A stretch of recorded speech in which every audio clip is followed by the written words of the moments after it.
പാഠപുസ്തകങ്ങളുടെ വിതരണം കാര്യക്ഷമമാക്കാൻ നടപടി സ്വീകരിച്ചതായി മന്ത്രി എൻ ഷംസുദ്ദീൻ മലപ്പുറം പ്രസ് ക്ലബിന്റെ മീറ്റ് ദ മിനിസ്റ്റർ പരിപാടിയിൽ സംസാരിക്കുകയായിരുന്നു മന്ത്രി. പണമടക്കാത്തതിനെ തുടർന്ന് അച്ചടി സാമഗ്രികൾ ലഭിക്കാത്തതിനാൽ പുസ്തകങ്ങൾ അച്ചടി പ്രതിസന്ധിയിലായിരുന്നു. എന്നാൽ അതെല്ലാം പരിഹരിച്ച് വീണ്ടും അച്ചടി പുനരാരംഭിച്ചിട്ടുണ്ട്. പ്രതിദിനം 35 ലക്ഷം പുസ്തകങ്ങളാണ് ഇപ്പോൾ അച്ചടിക്കുന്നത്. ഈ മാസം 30-നുള്ളിൽ തന്നെ എല്ലാ പുസ്തകങ്ങളും വിതരണം നടക്കുമെന്നും മന്ത്രി പറഞ്ഞു. കഴിഞ്ഞ LDF സർക്കാരിന്റെ കാലത്ത് കേന്ദ്ര സർക്കാരുമായി കരാറിൽ ഒപ്പിട്ട PM ശ്രീ പദ്ധതിയിൽ നിന്ന് പിൻവാങ്ങാൻ സാധിക്കുമോ എന്ന് പരിശോധിക്കും. ഇത് UDFന്റെ പോളിസി മാറ്ററാണെന്നും ഇതേക്കുറിച്ചുള്ള നിയമവശങ്ങൾ പരിശോധിക്കുമെന്നും മന്ത്രി അറിയിച്ചു. മലപ്പുറം ജില്ലയിലടക്കമുള്ള +1 സീറ്റിന്റെ കുറവ് പരിഹരിക്കാൻ നടപടികൾ സ്വീകരിക്കും. ഒരു വിദ്യാഭ്യാസ ജില്ലയിൽ SSLC പാസ്സാകുന്ന വിദ്യാർത്ഥികൾക്ക് അതേ വിദ്യാഭ്യാസ ജില്ലയിൽ ഹയർ സെക്കൻഡറി പഠനം ഉറപ്പുവരുത്താൻ നടപടി സ്വീകരിക്കുമെന്നും മന്ത്രി പറഞ്ഞു.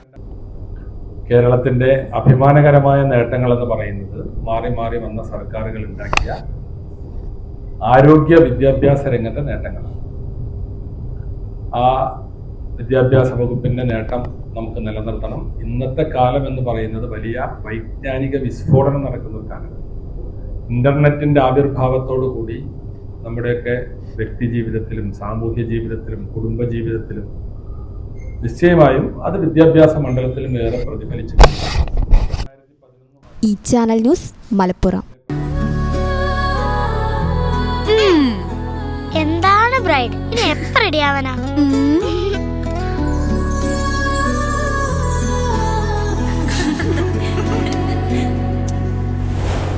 നറുപൂ പോലെ നിറമേകും MX വെണ്ണിലാവായ